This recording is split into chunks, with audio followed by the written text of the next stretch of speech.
What if the most powerful being in the entire universe was sitting right next to you, and you had absolutely no idea? What if she looked old, tired, and forgotten? What if everyone walked past her, but you stopped? This is the story of a regular guy named Marcus. He worked a boring job. He ate simple food. He had no money, no fame, and no special powers. But one day, Marcus did one small thing that changed everything. He shared his sandwich. And the woman he shared it with, that quiet, wrinkled, tired-looking old woman sitting alone in a space station corridor, she secretly ran the whole universe. Not a planet, not a galaxy, the entire universe. Every star, every world, every living thing that has ever existed. She controlled all of it. And nobody knew.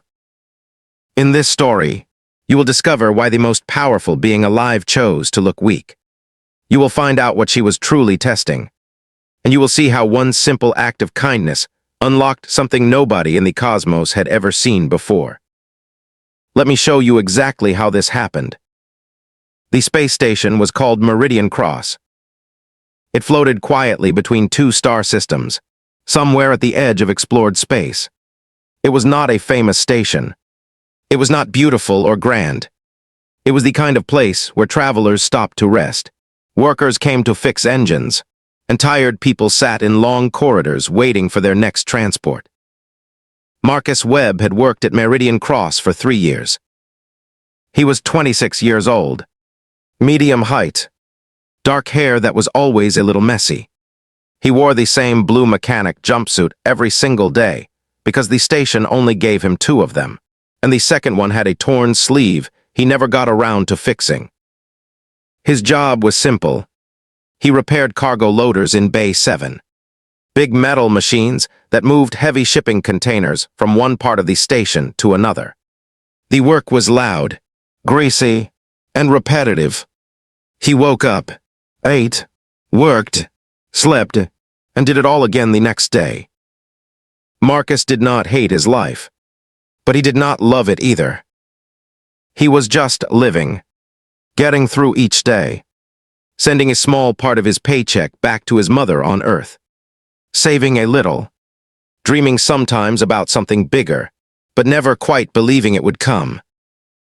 That morning started like every other morning. Marcus woke up at 0600 station time. He washed his face.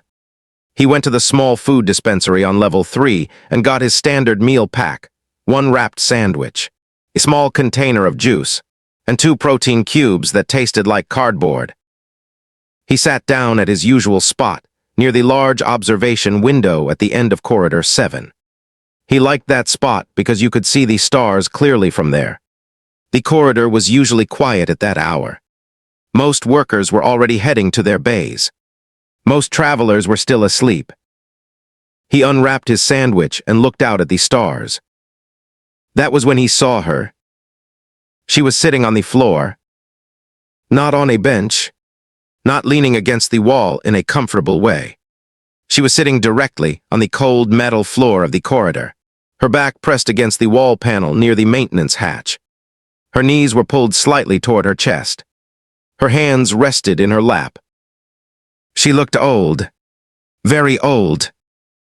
Her skin was pale with a faint grayish-blue tone that Marcus recognized as Velorian, a species from the Outer Rim systems. Velorians were not common on Meridian Cross, but they were not unheard of either. They aged differently than humans. They could live for a very long time. But when they got old, they looked ancient in a way that humans never quite did. Their skin became almost translucent. Their eyes took on a dim, reddish glow. Her eyes were dim now. She was wearing simple layered robes in earthy browns and tans, the kind of clothing that had no station insignia, no traveler tags, no identity markings at all. Her silver-white hair was loose around her shoulders. She was not carrying any bags, no luggage, no personal items that Marcus could see. She was just sitting there, alone, Everyone else who passed through Corridor 7 that morning walked right past her. A group of engineers in green suits walked by without a glance. A family of travelers with 3 children rushed past, too busy managing their bags and their kids to notice her. A station security officer walked the length of the corridor, looked right at her, and kept walking. Nobody stopped. Nobody asked if she was okay. Marcus watched her for a moment. He looked down at his sandwich. Then he looked back at her. He noticed something that made something tighten quietly in his chest. She was watching the food dispensary window down the corridor. Not staring, just watching, in the way that someone watches something they want, but have decided they cannot have. Marcus did not think about it for very long. He stood up, walked over, and crouched down so he was at her eye level. "Hey," he said quietly. "Are you hungry?" She looked at him. Those dim red eyes focused on his face slowly, like she was waking up from somewhere very far away. She did not answer right away. Marcus held out half of his sandwich. "I haven't touched it yet," he said. "It's yours if you want it." For just a moment, something moved across her face.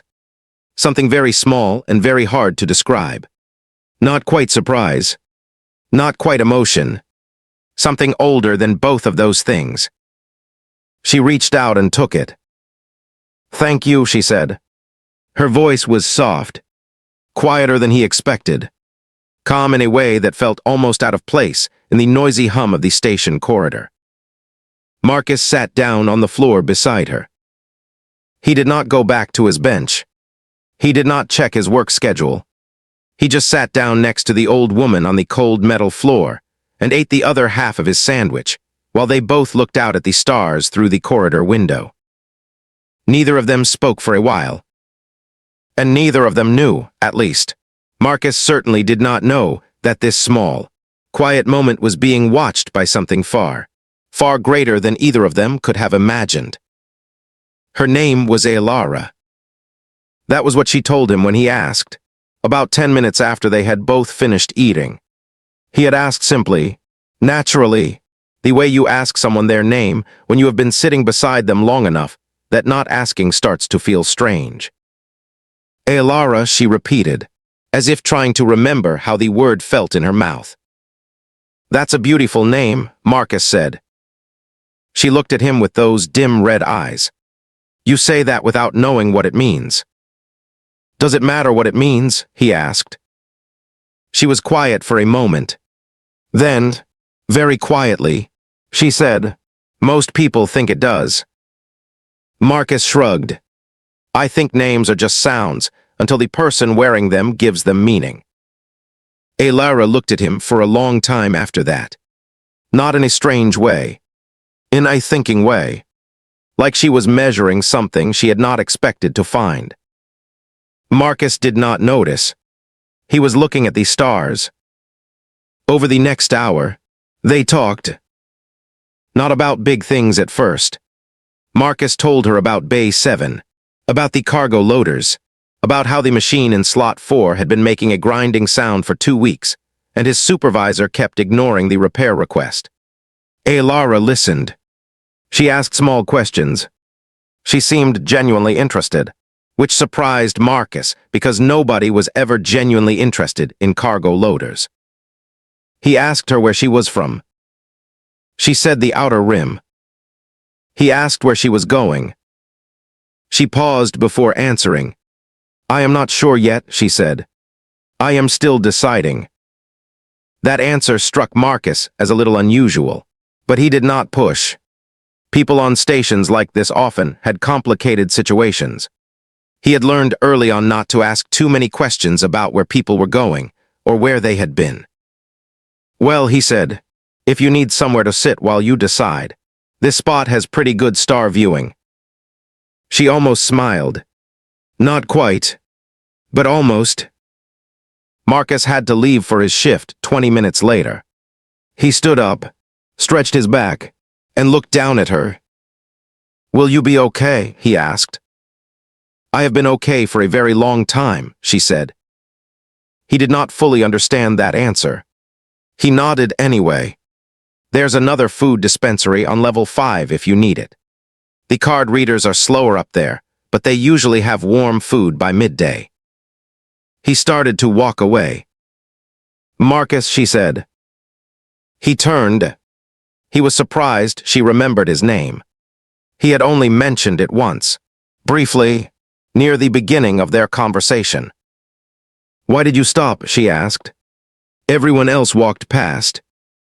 He thought about it for a moment. A real moment. Not a quick, polite answer. Because you were watching the food window, he said. And nobody should have to watch food from a distance. He gave her a small nod and walked toward Bay 7. Elara watched him go. And for the first time in a very, very long time, something shifted inside her. Something that had been still and cold, and waiting for longer than most civilizations had existed, began to move. What Marcus did not know, what nobody on Meridian Cross knew, was that Elara had not arrived at the station by accident. She had been traveling, but not the way most people travel. She was not moving from one place to another because she needed to. She was moving because she was looking for something. Something specific. Something she had been searching for across hundreds of worlds and thousands of years. She had walked among humans before. She had walked among dozens of species across countless systems. She had sat in corridors like this one, and markets, and broken down terminals on cold moons. She always looked the same way she looked now. Old, frail, forgettable. Because that was exactly the point. She was not lost. She was testing. And Marcus Webb, the mechanic from Bay 7 who fixed cargo loaders and ate cardboard protein cubes, had just passed a test that billions of beings across the universe had failed before him. 3 days passed. Marcus saw Elara again on the second day, sitting in the same spot in Corridor 7. He brought her a full meal from the Level 3 dispensary, not just a sandwich this time, but a warm container of protein broth and a piece of grain bread. She accepted it without surprise. On the third day, she was there again, and this time Marcus sat with her for almost an hour before his shift. They talked more. About stars. About distance. About what it felt like to be far from home. Marcus talked about Earth. About his mother's house outside of Birmingham in England, where he had grown up. About the way rain smelled there in autumn. About how he had left at 18 to work in space and had not been back in 4 years because the travel cost was too high. Elara listened to every word. Do you miss it? She asked. Every day, Marcus said. But missing something doesn't mean you made the wrong choice. It just means it mattered. Elara was quiet for a long time after that. She had heard billions of words spoken by billions of beings across the span of existence. She had heard great speeches and dying prayers and battle cries and love confessions in more languages than most species knew existed. But something about the way Marcus said those words, simply, without trying to impress anyone, without knowing anyone was listening, landed differently. Because that was the thing about Marcus. He never performed kindness. He never helped Elara because he wanted something. He never asked her who she was, whether she had connections, whether she could help him get a better job or a transfer to a nicer station. He just kept showing up, kept sharing his food, kept sitting with her on the cold metal floor like she was worth his time. He treated her like a person, not a burden, not an interesting alien, not a networking opportunity. Just a person, and that was extraordinarily rare. On the morning of the 4th day, something unusual happened. Marcus arrived at Corridor 7 and found the spot empty. Elara was not there. He stood for a moment, looking at the empty floor. He felt a small pull of worry. He went to the dispensary, got his meal, and came back. Still empty. He ate alone, looked at the stars, and told himself it was fine. People moved on. That was how stations worked. She had probably found her transport and left. He went to Bay 7. He fixed 3 cargo loaders. He filed his repair report for Slot 4 again, knowing his supervisor would ignore it again. At the end of his shift, he walked back through Corridor 7. Lara was standing in the middle of the corridor. Not sitting, standing. And she looked different. She was wearing the same robes, but they seemed to move differently now, as if something beneath them was generating a faint warmth. Her eyes were no longer dim. They were bright, fully bright, a deep, luminous gold that Marcus had never seen in a Valorian before. He had never seen that color in any eyes before. She was standing straight, still, patient. She was looking directly at him. "Marcus," she said. Her voice was the same softness, but behind it now was something else. Something vast, like hearing a single note and suddenly understanding it was part of a symphony that had been playing for billions of years. Marcus stopped walking. "I need to show you something," Lara said. He looked at her for a moment, at those glowing gold eyes, at the way the faint light around her seemed to breathe. Any other person might have been afraid. Marcus was not afraid. He did not know why. He should have been. Everything about this moment was beyond anything normal. But something in him, deep and quiet and certain, felt completely calm. "Okay," he said. And Lara reached out her hand. Marcus took her hand. He did not think about it for very long. He just did it. The same way he had held out that sandwich 4 days ago, simply, without overthinking, without calculating what it might cost him. The moment his fingers touched hers, the corridor disappeared. Not violently, not with noise or light or any kind of dramatic explosion. It simply dissolved, the metal walls, the fluorescent overhead lights, the distant hum of the station's ventilation system. All of it faded away like a dream you try to hold onto just after waking.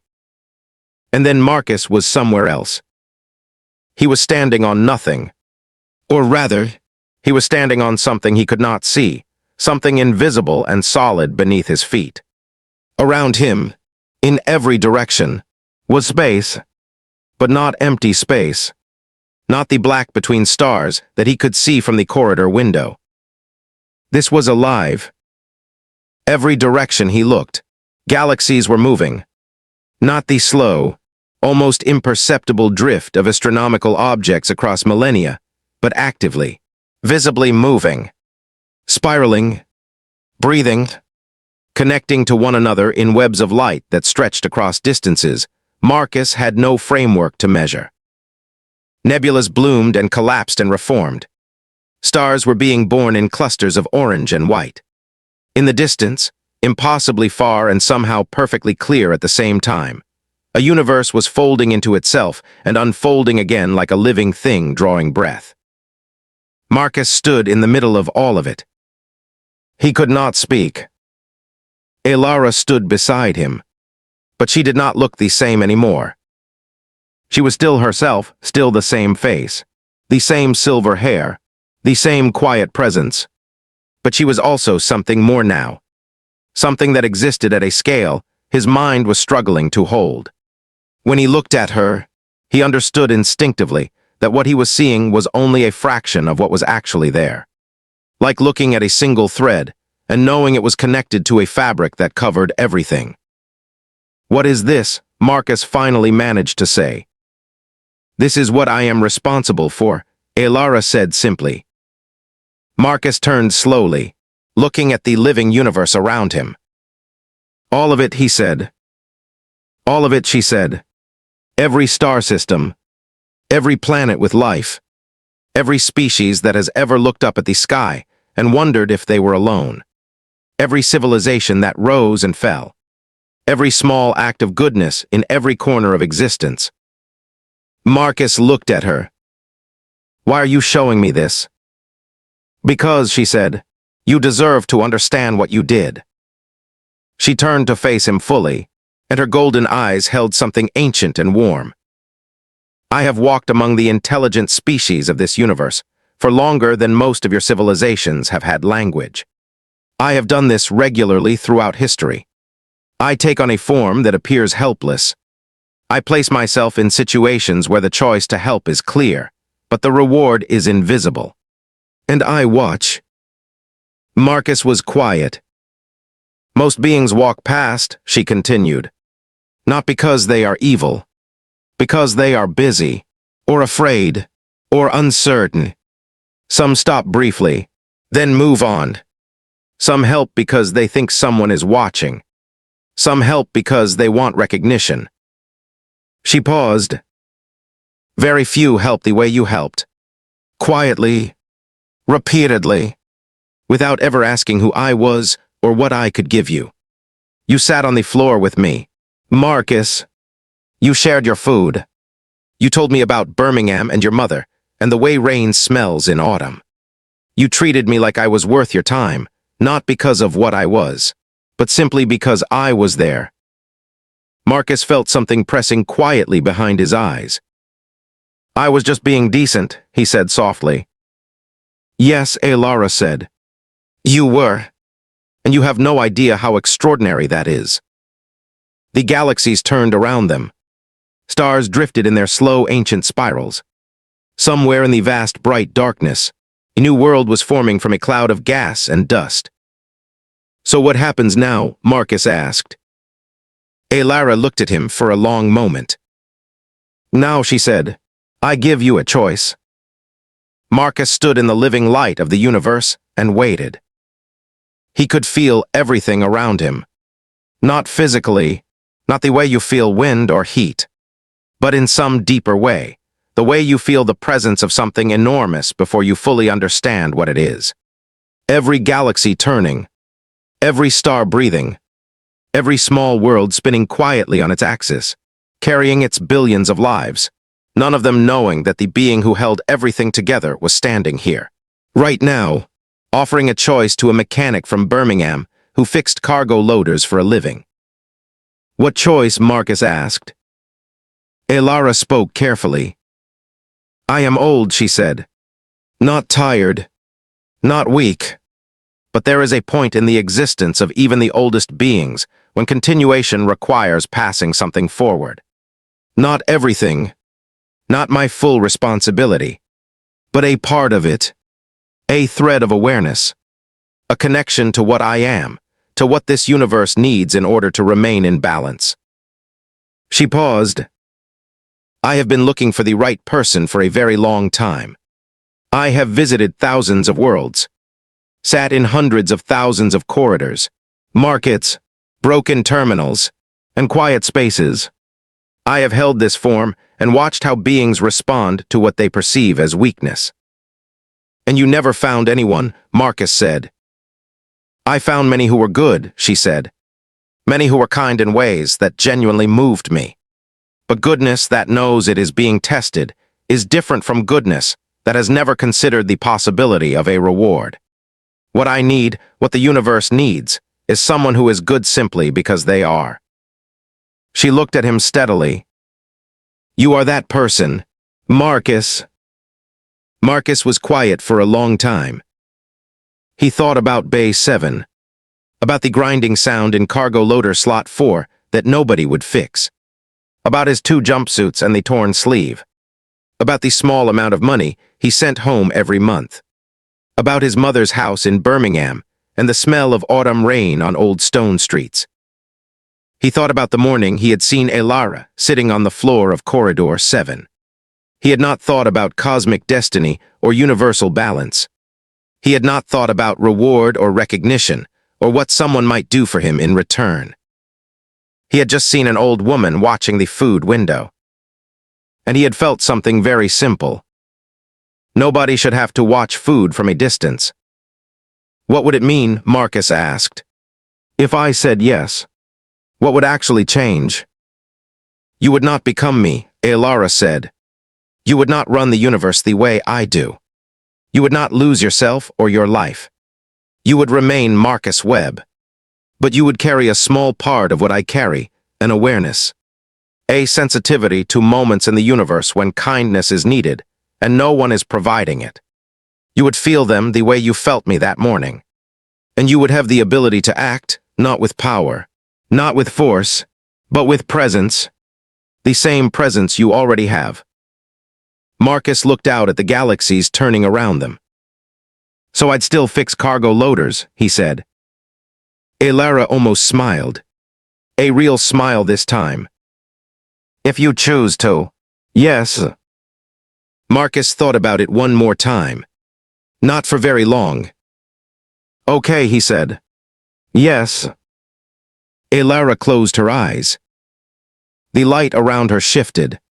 A single thread, warm and gold and almost invisible, passed from her into Marcus. Not painfully. Not dramatically. Like a note being handed from one musician to another in the middle of a song that had been playing since the beginning of time. Marcus felt it settle somewhere very quiet inside his chest. When he opened his eyes, they were back in Corridor 7. Same metal walls. Same fluorescent lights. Same hum of the ventilation system. The stars visible through the observation window, distant and steady and still. Alara stood before him. What happens to you now? Marcus asked. I continue, she said simply. I am not gone. I simply carry a little less alone. She looked at him one last time with those golden eyes. Thank you, Marcus, she said, for the sandwich, and for everything you did not know you were doing. Then she turned, walked to the end of Corridor 7, and stepped around the corner. Marcus stood alone. He breathed slowly. He looked at the stars. Then he picked up his kit and walked toward Bay 7. There was a cargo loader in Slot 4 with a grinding sound that had been ignored for 2 weeks. Somebody had to fix it. Here is the part that stays with you. Marcus never told anyone what happened. Not because he was ashamed. Not because he was afraid. But because he understood. In that deep, quiet way he now understood things. That telling the story was not the point. The point was the sandwich. The point was sitting on a cold metal floor because someone else was sitting there, and nobody should be alone on cold metal floors. The point was that the most powerful being in the universe spent thousands of years searching across billions of worlds for something that a young mechanic from Birmingham did without thinking on an ordinary Tuesday morning. Simple decency. That is what she was looking for. That is what she found. And if this story makes you wonder, even for a second, about the stranger you walked past this morning, then Marcus did his job. And so did she. If this opened your eyes, there is one more story you need to hear. So let us close the loop on everything we just witnessed. Marcus had nothing special about him, no powers, no wealth, no cosmic destiny written in the stars. He had a sandwich, a few minutes before his shift, and the simple decision to treat someone like they mattered. Alara had everything. She ran the entire universe. And the one thing she was searching for, across thousands of years and billions of worlds, was someone who would give without calculating the return. And the final truth of this story is the most powerful of all. She did not give Marcus power because he was special. She gave it to him because he did not know he deserved it. That is the universe working exactly the way it should. If this story hit something in you, subscribe to this channel right now. Every week we bring you HFY sci-fi stories that prove humanity and simple human goodness is the most powerful force in the cosmos. Drop a comment below with one word that describes how this story made you feel. And watch our next story, another ordinary human who did something small and changed the universe forever. We will see you there.